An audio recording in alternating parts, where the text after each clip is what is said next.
یوتیوب فارسی تموم شده و این داستانا. خب سلام بچه‌ها، چطورین بچه‌ها؟ گفتم یه ویدیو در مورد این مسئله ضبط کنم چون همه یوتیوبرها ضبط کرده بودن و گفتم چرا من ضبط نکنم. خب منم آدمم دیگه. اصلا چی قراره بشه و چه بلایی سر ما میاد و من میخوام چیکار کنم. بذارین از صفر براتون توضیح بدم. با اینکه ویدیوها رو دیدین، همونطور که میدونین یوتیوب درآمد دلاری به یک کانتنت کریتورها میده و بابت هر کانتنتی این قیمتش فرق داره. یعنی اینکه بچه‌ها بلاگرها قیمت درآمدشون فرق داره، گیمرها قیمت درآمدشون فرق داره و اینجور داستان. به غیر از این تبلیغی که میذاره روی ویدیو کانتنت کریتور کشور به کشور فرق داره. یعنی چی؟ یعنی اینکه برای آمریکا تبلیغ مثلا اپل نشون میده، تبلیغ بنز نشون میده چون توانایی خرید بیشتری دارن، ولی بابت مثلا هندوستان بستنی تبلیغ میده. و خب طبیعتا برای اون کانتنت کریتور هندوستان و این داستانا مبلغ کمتری میده. یعنی خب این چیز طبیعیه. حالا میپرسین که ربطش به ایران چیه؟ خب ایرانی‌ها طبیعتا فیلتر شکن میزنن و آی پی هاشون در مداوم در حال تغییره و یوتیوب تازگی‌ها اینو تشخیص داده و از اونجا هم که ایران اقتصادش واقعا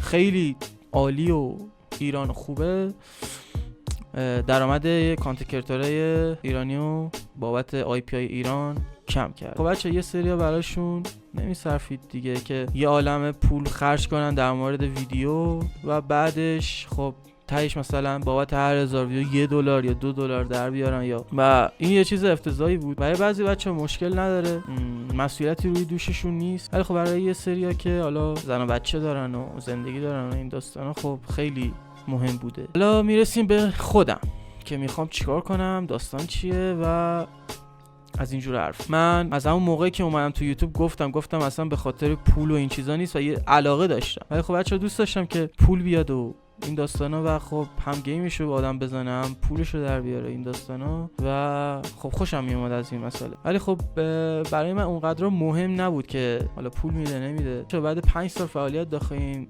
زمینه چنلم داشت یکی میشد، الان این چنلی که دارم داشت یکی میشد، داشت درآمدزاییش فعال میشد. این چیزی که اینجوری شد واقعا خیلی شانس عالی دارم و زندگی برای من خیلی عالی. ولی خب بچه‌ها اینو بهتون بگم که من یوتیوب میمونم، ویدیو میذارم، حالا در کنارش بچه‌ها یه چنل خارجی هم میزنم، اونجا هم فعالیت میکنم، ولی خب تمرکزم روی این چنل دیگه. دوست دارم بچه‌ها به زبان فارسی و زبان خودم برای کشور خودم فعالیت کنم و بیشتر فعالیتم روی سرزمین خودم باشه. اکثر یوتیوبرها بابت این مسئله خیلی نگرانن. خب واقعا حق دارن، بالاخره زندگیشون خرج داره و ویدیو ساختن براشون خرج داره، چون پول ادیتور است، پول تامین زن است و وقت میذارن براش و خب یه سریا شغلشون یوتیوب بوده. ولی خب برای من صرفا یه علاقه و سرگرمیه.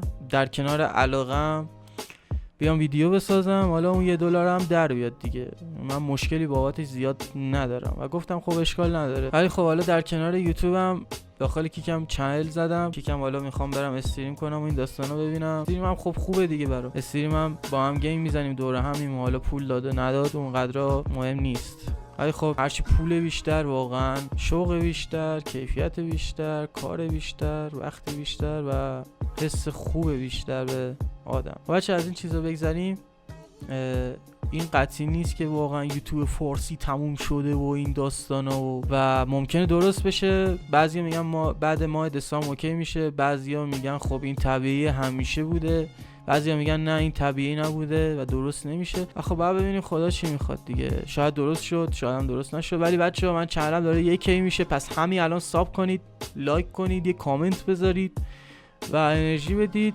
من پیشتون هستم، داخل چنل تلگرام هم جوین بشین، سوشال جوین بشین، کیک به فالو کنید و تا ویدیوهای خفنی و استریم‌های خفنی دوره هم داشته باش. و بچه دیگه هیچ حرفی واقعا باقی نمیمونه. حالا هر حرفی چیزی داشتین داخل کامنت ها بگید، من جواب میدم. این ویدیو هم حالا ادیت زیادی نمیخوره این داستانا، میخواستیم یکم دوره هم حرف بزنیم، دوره هم باشیم و لذت ببریم. هستم، خواهم بود و پرقدرت ادامه خواهیم داد. مرسی از شما. بوس بوس. Перерожденный с пеплом магом лазит. Банда в черном будто секта шутера пришли на базу. Я убью как Ганнибал Лектор, нагибал троп с самого детства. Казка новый гендиректор, я пью самый сладкий нектар. Сук, я очень занят.